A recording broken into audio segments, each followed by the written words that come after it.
Hello friends, welcome in my YouTube channel Chintu का math विद्यालय। आज हम पढ़ेंगे 12वीं का मैथ चैप्टर 3 मैट्रिक्स अवयव। इस अवयव का हम आज अवयवों का गुणनफल और अवयवों के गुणनफल पर कुछ संक्रियाएं सीखेंगे। तो आइए वीडियो को स्टार्ट करते हैं। सबसे पहले हम देखेंगे कि अदिश का अवयव से गुणनफल। तो ये क्या होता है अदिश का अवयव से गुणन? यदि हमें कोई अवयव दिया गया हो और उसमें किसी संख्या से गुणा किया जाता है तो उसको कहते हैं अदिश का अवयव से गुणनफल। जैसे हमने लिखते हैं कि यदि किसी अदिश संख्या का गुणा किसी दिए गए अवयव ए से करते हैं तो उसे अदिश का अवयव से गुणनफल कहते हैं। और उस गुणनफल को मतलब जो हमें गुणा करने के बाद प्राप्त होता है अवयव, उसको के ए से लिखते हैं। जैसे एक अवयव हमें दे दिया गया 1 2 3 4, ये तो एक हमें दिया गया अवयव है। और यदि कहा जाए कि 5a का मान निकालिए, 5a का मान निकालिए, तो क्या करेंगे कि इस दिए गए अवयव a में हम 5 का गुणा कर देंगे। तो इसको 5a बराबर इस प्रकार लिखेंगे, 5 बाहर लिख देंगे और इस अवयव को लिख देंगे। ये हमारा इस प्रकार हो गया। और जो बाहर संख्या होता है उसका अंदर गुणा किया जाता है, तो अवयव के सभी तत्वों में गुणा किया जाता है। जैसे यदि इसका गुणा कर दिया जाए तो 5 का गुणा 1 में हो जाएगा 5, 5 का गुणा 2 में होगा 10, 5 का गुणा 3 में होगा 15 हो जाएगा, और 5 का गुणा 4 में हो जाएगा तो 20 हो गया। तो इस प्रकार हमारा 5a का मान क्या निकल गया? 5a बराबर हमारा निकल गया 5, 10, 15 और ये 20 तत्वों का एक हमें अवयव बन गया। और इसी को हम कहते हैं कि अदिश का अवयव से गुणनफल। जैसा कि हमने ऊपर यहाँ लिखा है कि यदि किसी अदिश या संख्या का गुणा किसी दिए गए अवयव से करते हैं तो उसे अदिश का अवयव से गुणनफल कहते हैं, और उस गुणनफल को के ए से लिखते हैं। जैसे यदि यहाँ के से गुणा करेंगे तो क्या लिखेंगे? इसको के ए लिखेंगे। हमने 5 से गुणा किया तो हम 5a लिखेंगे। यदि 6 से गुणा करेंगे तो 6a लिखेंगे। मतलब यहाँ जिस संख्या का गुणा करेंगे वहाँ अवयव लगा के इस प्रकार उसको दिखा देंगे। तो ये रहा हमारा अदिश का अवयव से गुणनफल।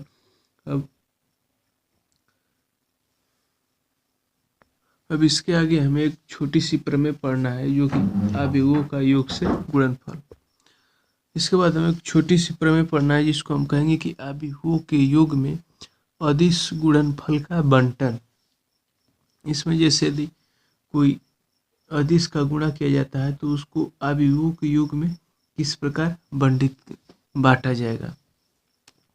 जैसे कि हमें लिखेंगे कि माना हमें कोई दो अवयव दिए गए हो, माना कोई दो अवयव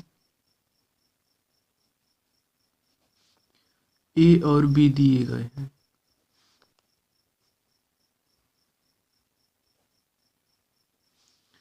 और उनका योग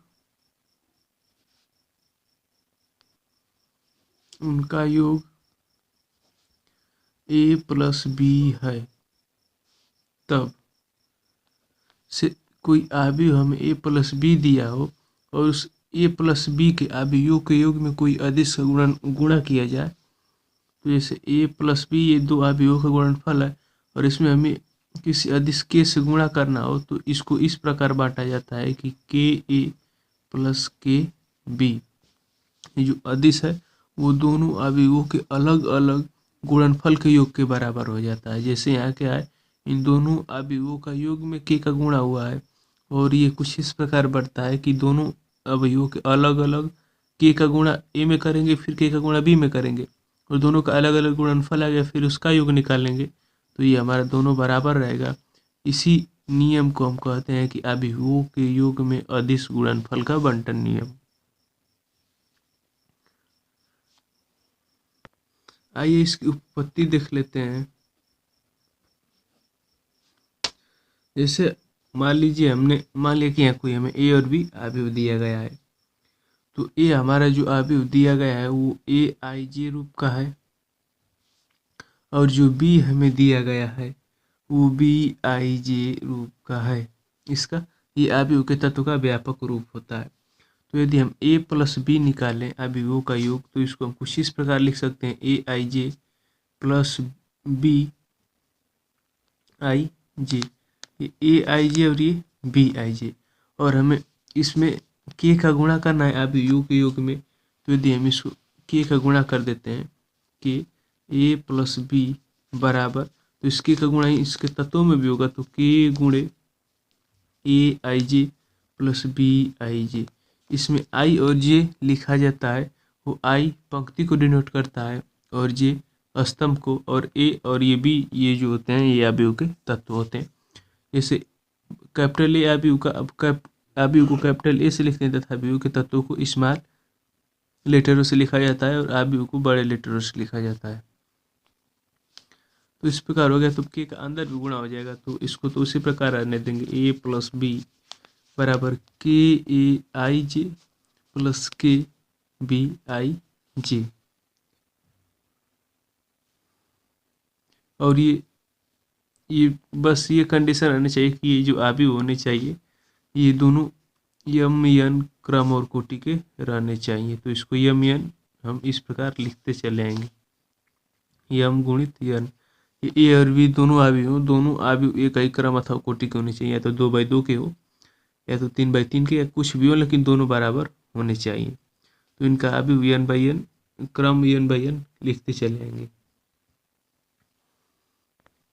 ये दोनों एन बाई एन के होते हैं, इसको हम अलग अलग कर देंगे। ए प्लस बी बराबर, इसको हम अलग लिख सकते हैं के ए आई जे, ये भी यम गुण एन क्रम का होगा, और प्लस ये भी के बी आई जे, और ये भी यम गुणे एन क्रम का होगा। तो अब के को हम बाहर भी लिख सकते हैं, तो इसको लिखेंगे के ए प्लस बी बराबर के ए आई जे। ये किस अवयव का तत्व है? ये इस अवयव का तत्व है के ए आई जे। तो इसको हम क्या लिख सकते हैं, नहीं तो इसको एक स्टेप और आगे बढ़ा लेंगे, इसको के को बाहर लिख देंगे ए आई जे यम गुणे एन, और प्लस इसको के को बाहर कर देंगे तो बी आई जे, और इसको लिखेंगे यम गुणे एन। तो इस प्रकार ए आई जे ये अवयव ए का तत्व है और बी आई जे ये अवयव बी का तत्व है। तो इसको हम यहाँ कैपिटल ए और यहाँ भी कैपिटल बी लिख सकते हैं। तो के ए प्लस बी बराबर के ए प्लस के बी।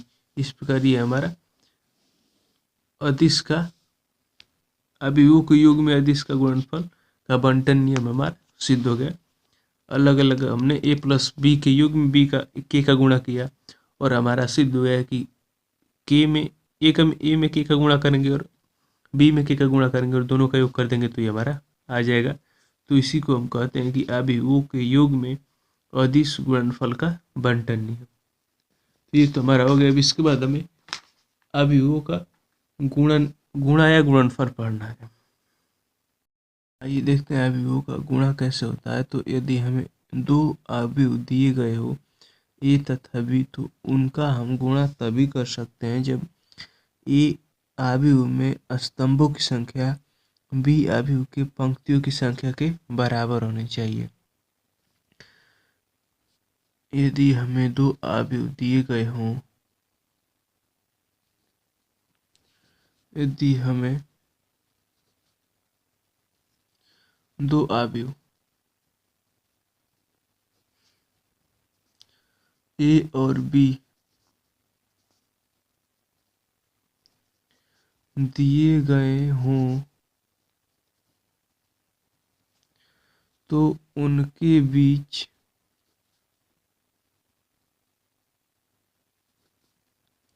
गुणा तभी संभव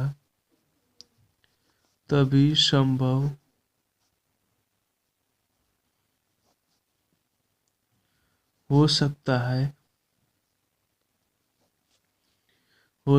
है जब ए में स्तंभों की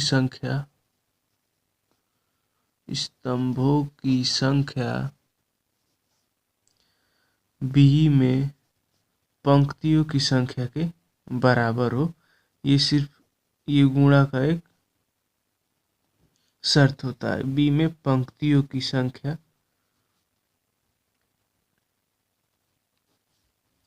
के बराबर हो। यदि कोई भी दो अवयव इस कंडीशन का पालन नहीं करते हैं तो उन दोनों अवयवों के बीच गुणा नहीं संभव होता है। तो बराबर हो इस प्रकार ए यम गुणे पी क्रम का तथा बी पी गुणे एन क्रम का अवयव हो। यदि ये जो लिखने का मतलब ये है कि यदि हमें कोई अवयव दे दिया जाता है, मान लेते हैं ए बराबर 1 2 3 4, तो इसको हम लिख सकते हैं क्या, यम गुणे पी। तो इसमें पंक्तियां कितनी है, पंक्तियां यम पंक्तियां हम इसको मान लेते हैं, तथा स्तंभ कितने हैं, पी स्तंभ है। और यदि हमें कोई बी अवयव दिया जाता है तो ये किस क्रम का कहा गया है, पी गुणे एन क्रम का है। तो इसमें जो आगे होता है वो पंक्ति होता है, इस क्रम और कोटि लिखा जाता है। तो हमने बताया कि जो आगे अक्षर या संख्या लिखी जाती है वो पंक्तियों की होती है। तो इसमें पी, यहाँ पी के मान, पी कितने हैं मतलब स्तंभ कितने हैं, स्तंभ को हम यहाँ दो हमारे स्तंभ है 1 2, तो यहाँ में हमें पंक्ति और यहाँ पी पहले है तो यानी 2 पहले होगा, और यानी कि पंक्तियों की संख्या 2 होगी। तो यदि हम कोई 2 पंक्तियां बना लेते हैं और स्तंभ, इसमें पंक्तियों की संख्या 2 होनी चाहिए, स्तंभ हमारा 3 4 5 कुछ भी हो सकता है। तो यहाँ भी हमने 2 स्तंभ और 2 पंक्तियों का अवयव ले लिया। तो कहने का मतलब कि यदि हमें 2 अवयव दिए गए हो तो सबसे पहले यदि हमें ए बी का गुणा करना है, ए बी का मतलब कि ए का गुणा बी से करना है, तो देखेंगे कि ए में पंक्तियों की संख्या कितनी है। मतलब पहले ए में देखेंगे कि स्तंभ कितने हैं, इसका क्रम कोटि देखेंगे कि वो यम गुणे एन, मतलब यम गुणे एन तो एक उसका व्यापक क्रम कोटि लिखा जाता है, लेकिन उसमें ये देखेंगे कि इसमें पी मतलब कि ए के स्तंभों की संख्या कितनी है। और फिर उसके बाद इधर जो बी है, बी में देखेंगे कि वो पी गुणे एन का मतलब इसमें जितने स्तंभ होने चाहिए उतने इसमें पंक्ति होनी चाहिए। तो ये जो बी है वो पी गुणे एन क्रम और कोटि का है कि नहीं। कहने का मतलब सीधा बात कि एक ए में जितने स्तंभ है उतने बी में पंक्ति होने चाहिए। ये एकदम अनिवार्य इम्पोर्टेंट उसकी कंडीशन होती है।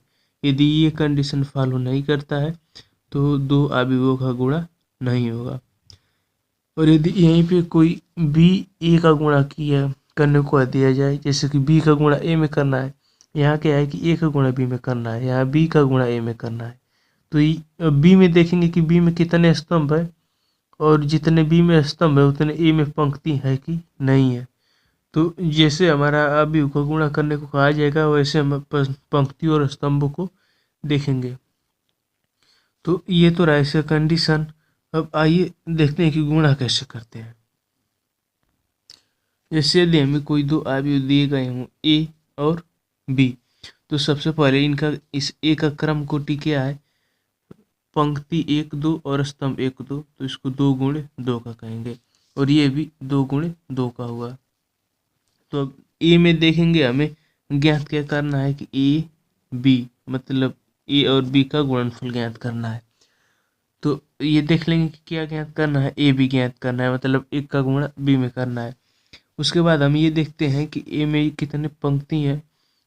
ए में पहले हमें स्तंभ देखना है, तो ए में कितने स्तंभ है, 2 स्तंभ है, एक ये पहला स्तंभ ये दूसरा स्तंभ। और बी में देखेंगे कि कितनी पंक्ति हैं, 1 पंक्ति 2 पंक्ति, तो बी में ए में स्तंभों की संख्या बी के पंक्तियों की संख्या के बराबर है। जब ये कंडीशन फॉलो कर रहा है तब गुणा करेंगे। तो गुणा कुछ इस प्रकार किया जाता है कि ए में जितने मतलब ए के पंक्तियों की संख्या बी के स्तंभों की संख्या से गुणा होता है। जैसे ए में ये पंक्ति, ये पहली पंक्ति है, ये पहली पंक्ति हुई, इसे हम इसको क्रॉस लाइन खींचते हैं तो ये हमारी पहली पंक्ति है। पहली पंक्ति में 1 और 4 है, तो ए के पंक्ति की संख्या बी के स्तंभ से गुणा करते हैं इस प्रकार। तो ए का गुणा हम 4 में करेंगे, यदि ए और बी इस प्रकार इसको लिखते हैं, जो हमारा नया अवयव बनेगा कुछ इस प्रकार लिखेंगे। तो ए का गुणा 4 में होगा, ए गुणे 4 प्लस 4 का गुणा इस 5 में होगा, तो 4 गुणे 5, ये हमारा ये एक बस एक तत्व बनेगा। उसी प्रकार इसका अब इसमें गुणा करेंगे, 1 का गुणा 3 में होगा, तो 1 गुणे 3 प्लस अब 4 का गुणा 6 में होगा, तो 4 गुणे 6। कहने का मतलब कि ए के पंक्ति की संख्या बी के स्तंभ के संगत तत्वों से करते हैं। जैसे इनमें इस एक पंक्ति पे, इस पहली पंक्ति में पहला पद 1 और दूसरा पद 4 है, तो बी में स्तंभ में देखिए कि पहला पद 4 है तो 1 का गुणा 4 से होगा। अब इसमें दूसरा पद 5 है, तो इसके इस ए के पंक्ति के दूसरे पद का गुणा इस दूसरे पद से होगा, तो 4 का गुणा 5 से होगा। अब उसी प्रकार इसकी तो पंक्ति, इस पंक्ति का गुणा इस स्तंभ से होगा, तो इस स्तंभ का पहला पद 3 है और इस पंक्ति का पहला पद 1 है, तो 1 का गुणा 3 से होगा। अब इस पंक्ति का पहला दूसरा पद 4 है, तो इस स्तंभ का दूसरा पद 6 है, तो 4 का गुणा 6 से हो गया। अब उसी प्रकार ए के पंक्ति की इस जिसमें जितने स्तंभ होंगे सबसे गुणा कर देंगे। जैसे इसकी पहली पंक्ति है तो इसका गुणा बी के पहले स्तंभ से कर दिए, इसको यहाँ लिख दिए। अब इसी पंक्ति का गुणा बी के दूसरे स्तंभ से करके यहाँ लिख दिए, अब ये हो गया। अब इसी प्रकार अब इस दूसरे पंक्ति को देखेंगे, ए के दूसरे पंक्ति को देखेंगे, तो इस पंक्ति में ये 2 तत्व हैं, तो अब इसका गुणा इस स्तंभ में करेंगे, इस स्तंभ में करेंगे, मतलब ए के पंक्ति का गुणा बी के प्रत्येक स्तंभ से किया जाता है। अब यहाँ इस दूसरी पंक्ति का पहला तत्व 2 है, तो इसमें पहले स्तंभ का पहला तत्व 4 है, तो 2 का गुणा 4 से कर देंगे, तो 4 दूना के 8 इसको लिख सकते हैं। पहले 2 गुणे 4 लिख लेते हैं, बीच में प्लस का चिन्ह रहता है।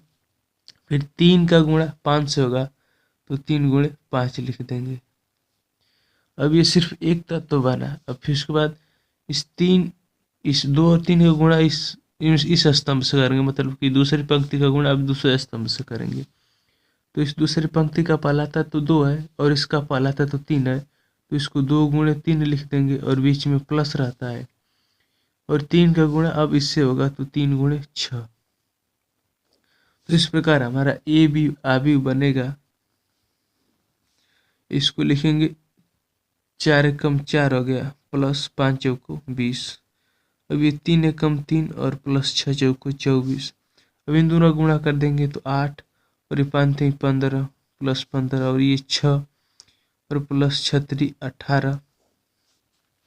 तो अब इन दोनों को जोड़ देंगे तो ए गुणे बी बराबर 20 4 24 और 24 3 27 और ये 25 8 23 और ये 24। इस प्रकार ये जो हमारा अभी ए और बी का गुणनफल मिला वो 24 27 23 24 मिल गया। ये हमारा ए और बी का गुणनफल आया है। ये तो सिर्फ 2/2 क्रम और कोटि के अवयव का गुणनफल ही है। आइए एक और सवाल लेकर हम आपको गुणनफल समझाते हैं। सिर्फ पहले 2/2 क्रम का यह अवयव का पहले गुणनफल सीखा जाता है, फिर उसके बाद 3/3 4/4 क्रम और काम अवयव का गुणनफल सीख सकते हैं। इन सबसे पहले हमें 2/2 क्रम और कोटि का अवयव पहले अच्छे से सीख लेना चाहिए, फिर उसके बाद कोई दूसरा अवयव सीखना चाहिए। जैसे हम इसमें ले लेते हैं 2 3 4 और 6 ले लेते हैं, और इसमें बी ले लेते हैं 1 0 2 7। इस प्रकार हमें 2 आव्यूह दिए गए हैं, तो इनका हमें गुणनफल ज्ञात करना है। क्या ज्ञात करना है? ए गुणे बी, यही हमें ज्ञात करना है। तो सबसे पहले हम क्या देखते हैं कि जो कंडीशन है, गुणा की शर्त है, उसको देखते हैं। तो पहले देखेंगे कि ए में पंक्ति स्तंभ कितने हैं।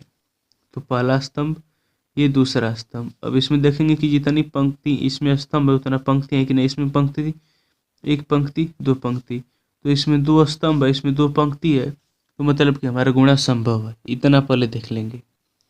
अब उसके बाद गुणा के प्रोसेस पे चलते हैं। तो इसका क्या होता है कि ये जो इसकी पहली पंक्ति होती है, इसका गुणा इसके पहले स्तंभ से करते हैं और फिर दूसरे स्तंभ से भी करते हैं। मतलब इसका गुणा इससे भी होगा और इसी का गुणा इससे भी होगा। इसी पंक्ति का गुणा इसके पहले स्तंभ से होगा और इसी पंक्ति का गुणा इसके दूसरे स्तंभ से भी होगा। अब पहली पंक्ति का गुणा इसके पहले स्तंभ से कर लेते हैं। तो इसमें क्या होता है कि इस पहली पंक्ति के पहले तत्व का गुणा इस पहले स्तंभ के पहले तत्व से होता है। तो इसमें पहला तत्व 2, इसमें पहला तत्व 1 है, तो ए गुणे बी का साइन लगा के इसको इस प्रकार लिखेंगे। इसमें पहली पंक्ति का पहला तत्व 2 है, इसका गुणा इस तत्व के इस पंक्ति के पहले तत्व से होगा, मतलब 1 से होगा। जब इन दोनों का मतलब इस पहले पंक्ति के पहले तत्व का गुणा पहले स्तंभ के पहले तत्व से करने के बाद अब इस दूसरे तत्व का गुणा इसमें करेंगे, तो इन दोनों के बीच प्लस का चिन्ह लगा दिया जाता है। अब इस पंक्ति में दूसरा तत्व क्या है? 3 है। अब इस स्तंभ में दूसरा तत्व क्या है? 2 है।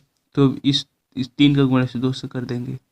3 गुणे 2, अब ये कोष्टक खत्म, मतलब इसको कोष्टक से लगा देंगे। अब इस पंक्ति के इधर अब कोई तत्व नहीं है और इसमें भी इसके नीचे कोई तत्व नहीं है, तो ये कंप्लीट हो गया।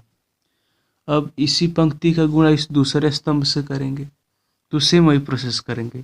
इस पंक्ति का पहला तत्व 2 है, तो इस स्तंभ का पहला तत्व 0 है, तो इसका गुणा 2 गुणे 0 करेंगे, और बीच में प्लस। अब यहाँ 3 है, तो 3 का गुणा 7 से करेंगे। 3 किस कंडीशन, मतलब किस जगह है, इसका प्लेस क्या है कि ये दूसरा तत्व है, तो इस स्तंभ का दूसरा तत्व 7 है, तो 3 का गुणा 7 से कर देंगे बस। मतलब कि ये पहली पंक्ति का गुणा इसके पहले स्तंभ दूसरे स्तंभ से हो गया, और उसी प्रकार भी दूसरी पंक्ति है, तो इस दूसरी पंक्ति का गुणा इसके पहले स्तंभ दूसरे स्तंभ से करेंगे। मतलब गुणा ऊपर से करते आया जाता है। जैसे इसका पहला तत्व 4 है, तो ऊपर से देखा जाता है, मैंने ये मतलब तीर नीचे से दिखा दिया, तो उससे मतलब नहीं, ऊपर से ऐसे दिखाया जाता है। तो इसका पहला तत्व 4 है, तो इसमें पहला तत्व 1 है, तो 1 का गुणा 4 से करेंगे, तो लिखेंगे 4 गुणे 1 कोष्टक बंद। अब इसका दूसरा तत्व क्या है? 6 है, तो इसका दूसरा तत्व 2 है, तो 6 गुणे 2, और बीच में प्लस का साइन लगेगा। अब मतलब कि इस पंक्ति का गुणा हमने इस पहले स्तंभ से कर लिया, अब इसी पंक्ति का गुणा इसके दूसरे स्तंभ से भी करेंगे। तो अब इसका पहला पद 4 है, इसका पहला पद 0 है, तो 4 गुणे 0, बीच में प्लस। अब इसका दूसरा पद 6 है, इसका दूसरा पद 7 है, तो 6 गुणे 7। अभी हमारा इस प्रकार हो गया। अब सभी का आपस में गुणा करके जोड़ देंगे, तो इसको एक स्टेप और लिखेंगे, तो a गुणे b बराबर 2 1 कम 2 प्लस 3 दूना के 6, ये 2 में 0 का गुणा 0 प्लस 7 तरीके 21। अभी इसका 4 में 1 का गुणा कर देंगे 4 प्लस 6 दूना के 12। अब 4 में 0 का गुणा हो गया 0, बीच में प्लस 6 7 42। तब इसको हम फाइनल आंसर लिख देंगे a प्लस बी बराबर 6 2 8 हो गया। 21 में 0 जोड़ेंगे तो 21 रह जाएगा, 12 में 4 जोड़ेंगे 16, और ये 42। इस प्रकार हमारा a और b का गुणनफल या ए बी हमें मिल गया।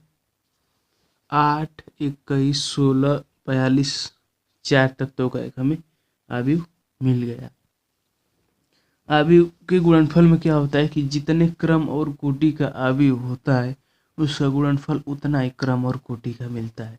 जैसे यदि ये m गुणे p इसका क्रम हो और इसका p गुणे n हो, तो ये आव्यूह हमारा क्या मिलेगा, यम गुणित यन आव्यूह क्रम और कोटि का मिलेगा। ये इसके पी और इसके पी से मतलब नहीं है, यम और यन अब कोटि और क्रम का जो हमारा आव्यूह का गुणनफल मिलेगा वो मिलेगा।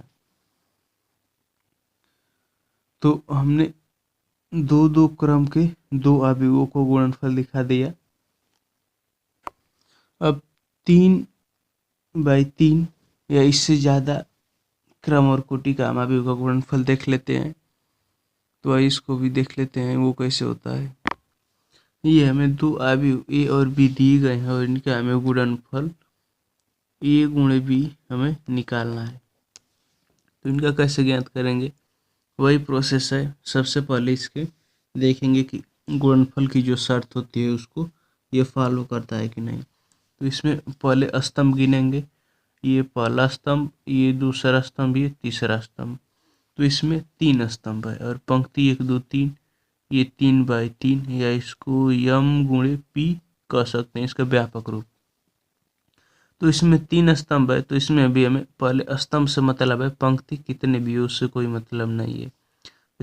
इसमें पंक्ति कितनी है हमने, तो इसमें स्तंभ की, इसमें पंक्ति 1 2 और 3, इसमें 3 पंक्तियां हैं और इसमें स्तंभ इसको गिन के यहाँ लिख सकते हैं और इसको पी गुण यन कोटि का और क्रम का इसको कहते हैं। तो इम्पोर्टेंट हमें ये है कि इसमें जो स्तंभ है इसमें पंक्ति के बराबर होना चाहिए और किसी से हमें कोई मतलब नहीं है। ये तो हमने बस वैसे गिन के यहाँ लिख सकते हैं और नहीं भी लिखेंगे तो भी कोई दिक्कत नहीं है, सिर्फ इसमें स्तंभ और इसमें पंक्ति बराबर होनी चाहिए। तो इसमें स्तंभ और पंक्ति बराबर हो गया, तो उसके बाद अब वही गुणा का प्रोसेस में हम गुणा कर देंगे। तो लिखेंगे ए गुणे बी। तो इसमें जो पहली पंक्ति होती है इसके प्रत्येक स्तंभ से किया जाता है। इसमें जैसे इसमें पहली पंक्ति का गुणा इसके पहले स्तंभ, दूसरे स्तंभ और तीसरे स्तंभ से करेंगे। इसी पंक्ति का गुणा इसके पहले स्तंभ से करेंगे, इसी पंक्ति का गुणा दूसरे स्तंभ से करेंगे, इसी पंक्ति का गुणा तीसरे स्तंभ से करेंगे। तो इसको कुछ इस प्रकार करेंगे। तो इसमें पहला तत्व इस पहले स्तंभ के पहले तत्व से देखेंगे तो ए गुणे 3, 1 गुणे 3 कोष्टक बंद बीच में प्लस का चिन्ह। इसका दूसरा तत्व, तो इस स्तंभ का दूसरा तत्व 0 है, तो 2 गुणे 0 कोष्टक बंद बीच में प्लस। अब इसका तीसरा तत्व, इसका तीसरा तत्व 5 है, तो 3 गुणे 5 कोष्टक बंद। ये सिर्फ ये हमारा बन गया। अब इसी पंक्ति का गुणा इस दूसरे स्तंभ के तत्वों से करेंगे, तो अब इसका गुणा इससे करना है, तो इसका पहला तत्व 1 है, इसका पहला तत्व 2 है, तो 1 गुणे 2 कोष्टक बंद प्लस। अब 2 का गुणा इस 3 से कर देंगे क्योंकि इसका दूसरा पद, इसका दूसरा पद, 2 गुणे 3 कोष्टक बंद प्लस। अब इसका तीसरा पद, इसका तीसरा पद, तो इसका तीसरा पद 3, इसका तीसरा पद 6, तो 3 गुणे 6 कोष्टक बंद। अब इसी पंक्ति का गुणा हमने पहले स्तंभ से कर लिया, दूसरे स्तंभ से कर लिया। अब इस पंक्ति गुणा अब तीसरे स्तंभ से करेंगे, तो इसका पहला पद 1, इसका भी पहला पद 1, 1 गुणे 1 कोष्टक बंद प्लस। ये यहाँ से लेकर यहाँ तक एक तत्व बना और यहाँ से लेकर यहाँ तक एक तत्व बना, उस तीसरा तत्व का हम गुणा कर रहे हैं। तो इसका पहला तत्व का गुणा इससे पहले 1 गुणे 1 लिख दिया। अब इसका दूसरा इसके दूसरे से हो गया, तो 2 गुणे 4 कोष्टक बंद और बीच में प्लस का चिन्ह। अब 3 गुणे 0, तो इसको 3 गुणे हम 0 लिख देंगे और ये हमारा का लाइन बना देंगे। तो अब ये तो हमारा पहली पंक्ति का गुणा इसके प्रत्येक स्तंभ से हो गया। और उसी प्रकार इस दूसरी पंक्ति का गुणा, ये जो इसकी दूसरी पंक्ति है इसका भी गुणा इसके पहले स्तंभ से, दूसरे स्तंभ से और तीसरे स्तंभ से करेंगे। तो अब इसमें पहला पद 4 है, तो इस स्तंभ का पहला पद 3 है, तो इसको लिखेंगे 4 गुणे 3 कोष्टक बंद प्लस। अब इसका दूसरा तत्व 5 है तो इसका दूसरा पद 0 है, तो 5 गुणे 0 कोष्टक बंद प्लस। अभी इसका तीसरा पद 6 है, इसका तीसरा पद 5 है, तो 6 गुणे 5 कोष्टक बंद। अभी ये हो गया। इस पंक्ति के प्रत्येक तत्व का गुणा इस स्तंभ के प्रत्येक तत्व से हो गया। अब इसका गुणा इस दूसरे स्तंभ से करेंगे, इसका पहला पद 4, इस स्तंभ का पहला पद 2, तो 4 गुणे 2 कोष्टक बंद। फिर ये दूसरा पद, इसका भी दूसरा पद, तो प्लस 5 गुणे 3 कोष्टक बंद प्लस। अब 6 गुणे 6 कोष्टक बंद। अब इसी प्रकार इस पंक्ति का गुणा इस दूसरे स्तंभ से भी हो गया। अब इस पंक्ति का गुणा इस तीसरे स्तंभ के प्रत्येक तत्व से कर देंगे, तो इसका पहला पद 4 है, इसका पहला पद 1 है, तो पहले से पहले का गुणा 1 4 गुणे 1 कोष्टक बंद प्लस दूसरे का दूसरे से गुणा, तो 5 गुणे 4 5 गुणित 4 प्लस तीसरे का गुणा तीसरे से, तो 5 गुणे 6 नहीं 6 गुणे, ये 6 गुणे 6 हो गया। इस प्रकार इस दूसरी का प्रत्येक नहीं, 6 गुणे यहाँ 0 है, ये 0 से होगा। तीसरे स्तंभ से कर रहे हैं, तो ये पहले ये पंक्ति का तीसरा तत्व 6 और इस स्तंभ का तीसरा पद 0, तो 6 गुणे 0 हो गया। तो इस प्रकार ये हमारा हो गया। अब इस पंक्ति की हम बात करेंगे, ये जो तीसरी पंक्ति है, तो इस तीसरी पंक्ति का गुणा भी सेम उसी प्रोसेस में रहेगा कि पहले स्तंभ से, इसी का दूसरे स्तंभ से, इसी का तीसरे स्तंभ से कर देंगे, तो उसका भी गुणा करते हैं। तो इस पंक्ति का पहला तत्व 7, इस स्तंभ का पहला तत्व 3, 7 गुणे 3 कोष्टक बंद और प्लस का साइन। अब इस पंक्ति का दूसरा पद 8, इस स्तंभ का दूसरा पद 0, 8 गुणे 0 कोष्टक बंद प्लस का साइन बाहर लगा देंगे। अब इस पंक्ति का तीसरा पद 9, इस स्तंभ का तीसरा पद 5, तो 5 गुणे 9 गुणे 5 ये हो गया। अब ये पहले स्तंभ से कंप्लीट हो गया। अब इसी का दूसरे स्तंभ से करेंगे, तो इसका पहला पद 7, इसका पहला पद 2, तो 7 गुणे 2 कोष्टक बंद प्लस का साइन। अब यहाँ से क्या है कि इसका दूसरा पद 8, इसका दूसरा पद 3, तो 8 गुणे 3 प्लस का साइन बाहर लगा देंगे कोष्टक बंद करके। इसका तीसरा पद 9, इसका तीसरा पद 6, तो 9 गुणे 6 कोष्टक बंद। ये हमारा हो गया।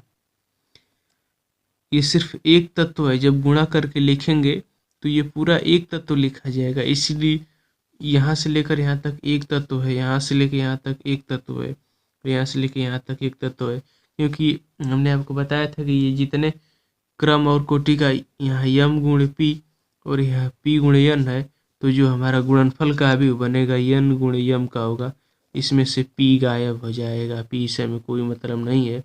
जो हमें नया अभी बनेगा वो यम गुणे यन का होगा। ये तो पी कब इम्पोर्टेंट होता है, जब ये देखते हैं कि ये गुणा करने के शर्त में है या नहीं, और जब ये गुणा हो जाता है तो यम गुणे यन का बनता है। तो इसमें यम का मान 3 है और इसमें यन का मान 3 है, तो कहने का मतलब कि जो नया अभी हमारा बनेगा वो यम गुणे यन का होगा, मतलब 3 गुणे 3 का होगा। तो इसीलिए 1 2 3 1 2 3 और ये 1 2 इससे लास्ट वाला हम गुणा कर रहे हैं। तो हमने इसका गुणा इससे कर दिया, इससे कर दिया। अब इसका गुणा इससे करेंगे तो 7 का गुणा 1 में, तो 7 गुणे 1 कोष्टक बंद प्लस का साइन। अब इसका दूसरा तत्व 8 है, तो इसका दूसरा तत्व 4 है, तो 8 गुणे 4 कोष्टक बंद प्लस का साइन। तीसरा पद 9 है, इसका तीसरा पद 0 है, तो 9 गुणे 0 अभी हमारा बन गया। अब टोटल ये जो हमने इस रूप में लिख लिया, अब इसका हम गुणा करके लिख देंगे। तो इसको लिखेंगे ए गुणे बी बराबर 3 एकम 3, बीच में ये प्लस है तो प्लस रहने देते हैं, 2 में 0 का गुणा 0 और ये प्लस है तो यहाँ प्लस हो जाएगा, 5 3 15। ये एक तत्व है अभी। अब इसका गुणा आपस में कर लें तो 2 एक कम 2 प्लस 3 दूना के 6 प्लस 6 3 18। इसका आपस में गुणा कर लेते तो 1 एकम 1 प्लस 4 दूना के 8 और यहाँ से 3 गुणे 5। ये 3 गुणे 0 है तो ये प्लस का 0। अब उसी प्रकार इसको भी हम लिख देंगे 4 तिहाई 12, बीच में प्लस का चिन्ह है, प्लस 5 में यहाँ हमारा 0 का गुणा हो गया तो 0 प्लस 6 5 30। ये पूरा अभी जोड़ के लिखेंगे एक तत्व बनेगा। उसके बाद अब यहाँ से देख लेते हैं 4 दूना के 8 प्लस 5 तिहाई 15 प्लस 6 छड़े के 36 हो गए। अब ये तो हमारे यहाँ तक हो गया। अभी इसका देख लेते हैं तो 4 एकम 4 प्लस 5 चौका 20 प्लस 6 में 0 का गुणा हो गया 0। उसके बाद अब इसका गुणा कर लेते हैं तो 7 त्रिक 21 प्लस ये 8 में 0 का गुणा 0 प्लस 9 बचे 45। उसके बाद 7 दूना के 14 प्लस 8 तरीके 24 प्लस 6 नवा 54 हो गया। अब ये 7 एकम 7 प्लस 8 चौको 32 प्लस 0। अब ये फाइनल सभी जोड़ के लिख देंगे, वही हमारा गुणनफल मिलेगा a गुणे b का, a प्लस b। अब ये पूरा हम जोड़ देंगे तो ये 3 0 15 तो 15 3 18 हो गया। अब ये क्या हो गया कि 18 6 और 2 है तो 18 2 20 6 26 हो गया। वैसे 8 1 9 हो गया। ये देखिए पूरा हमने कहा था कि ये जो इतना हमने लिखा है कि यहाँ से लेकर यहाँ तक ये एक तत्व है, तो ये पूरा हमें गुणा करके जोड़ा है तो ये हमारा 18 लिखा गया है। अब ये 12 और ये 30 हो गया तो ये 42 हमारा हो गया। अब इसको जोड़ देंगे तो ये हमारा कितना हो जाएगा, ये 36 15 और ये 8 है तो इसको हम जोड़ लेते हैं तो 36 और 15 51 और ये 9 59। फिर उसके बाद ये 20 और 4 24 हो गया। और उसके बाद ये 20 है और ये 41 है तो ये 46 66 हो गया। और ये इसको जोड़ेंगे तो ये हमारा हो गया 54 है तो 54 4 58 78 हो गया। 78 और 4 82 1 92 हो गया। उसके बाद इसको जोड़ देंगे तो 39 हो गया। तो ये हमारा a गुणे b आंसर हमारा मिल गया 18 26 9 42 59 24 66 92 39। इसी प्रकार हम 3 गुणे 3 का हो, 4 गुणे 4 का हो, किसी क्रम और कोटि का हो, हम इसी प्रोसेस में बस गुणा करेंगे। कंडीशन बस क्या होगी कि ए के पंक्ति मतलब ए के स्तंभ की संख्या दूसरे स्तंभ के पंक्ति की संख्या के बराबर होनी चाहिए, तभी हमारा गुणा संभव है। तो अब इस अभी के गुणनफल कुछ संक्रियाएं होती हैं, उनका गुण होता है कुछ। तो आज के वीडियो लेक्चर में बस इतना ही। अभी वो के गुणनफल के हमें कुछ गुणों को प्रॉपर्टीज को पढ़ना है जो कि हम अगले वीडियो लेक्चर में पढ़ेंगे। तो आज के लिए धन्यवाद। वीडियो पसंद आया तो वीडियो को लाइक करें, चैनल को सब्सक्राइब करें। यदि इसमें कोई भी क्वेश्चन या कहीं भी कोई प्रॉब्लम हो तो आप मुझे कमेंट कर सकते हैं, मैं आपको उसका रिप्लाई दे दूंगा। Thanks for watching. धन्यवाद।